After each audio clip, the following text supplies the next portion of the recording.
is a bookshop called Hares and Hyenas, and it's been servicing the LGBTIQ community, or as I like to call it, the alphabet soup of queerdom, for a very, very long time.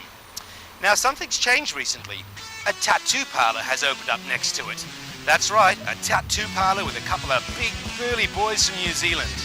Now, although you might expect that this might lead to an us and them situation worthy of 1980s movies such as Revenge of the Nerds and Animal House, what's happened instead is that we've got a cooperation between the two neighbours, ending up in an evening called Indelible Ink, which is a tattoo competition with the judges from Tat Dat, held at Hares and Hyena for the LGBTIQ community. Hi, and we're here at Hares and Hyena. We're here for the Indelible Ink competition.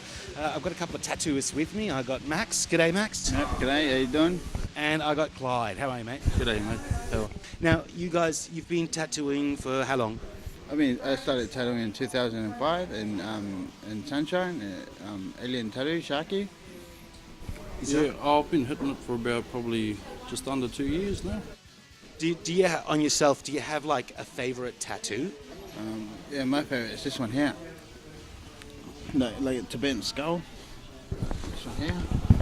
It's done by Pete Dixon. He's always been tattooing a long, long time in Melbourne, 20 years. And what about yourself, Clyde? Do you have a favourite? I think my favourite would have to be this wave here, eh?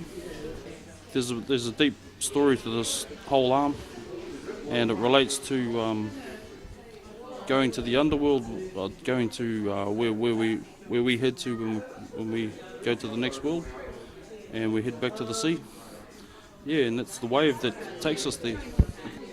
And the Maori carving, where it originates from, the spiral, which is a moving part of the body. Does that signify anything specific? Yeah, just a moving part, a joint. Oh, okay. Right. Yeah. This here is called a teko, which is a protector. So he's protecting my path as I walk. He's also, this particular one is a god of the sea. See the waves, etc. But these patterns here are called fish scales. These are fish scales, which also relate to the sea. These waves here. Cool. Yep. And yeah, a couple of spirals here and there. Had some spare time one afternoon and had a go. If anyone's like, getting a tattoo done, have you got any like advice or tips as to like, how to not to lose it and lose the pain and not get caught up in the pain? One of my tips, which was handed on to me from a friend, was to, when the needle's in you, accept it as being, normal. And when the needle is taken out of you, that's when the pain is happening to you. Okay, so you actually think that so the needle in you is the right way, and then when it's out, it's like you want it back in. Is a tattoo just the ink, or is it the whole experience? Is it like, does it have to have a personal meaning? I mean, is it just the bit of ink, or what else is involved with it? Because you showed me something before on your wrist, and I think that's had some sort of special meaning for you. Yeah, that one there. I really like that. It was free-handed. Okay, it's freehand. Yeah, because it's freehand. That's why I like it. Have you ever put the first tattoo on someone, and like, do they expect what's coming, or? No, they're unexpected. No, they don't know what's coming. They don't know what's about to hit them, eh? But once the job's done, man, they take it in full effect, eh? They're on top of the world.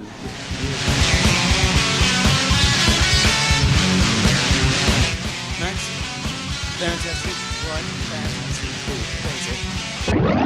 I'm next to a very pretty female arm, and it's attached to Leslie, and it also has a very nice tattoo of a mermaid. Leslie, tell me a bit about the mermaid tattoo that you have on your arm. I had it done in London about 7 years ago. Tell me about this tattoo.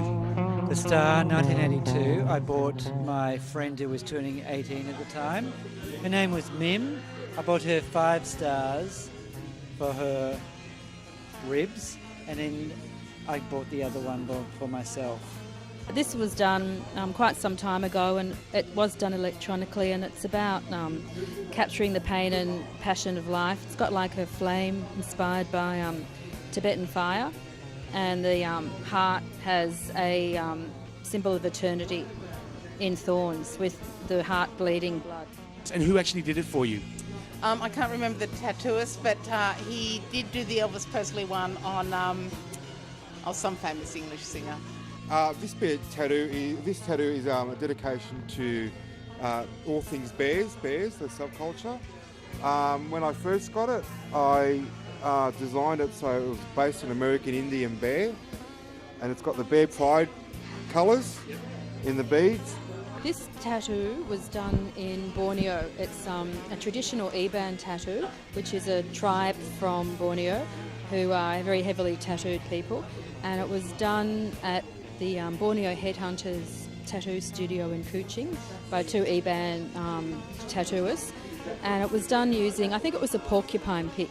So it was done, it took about probably 2 hours. It was quite painful, but just went directly into my skin, no electronics, very done in the ancient tradition. From the sublime to the ridiculous, Leslie, tell me about this little person here.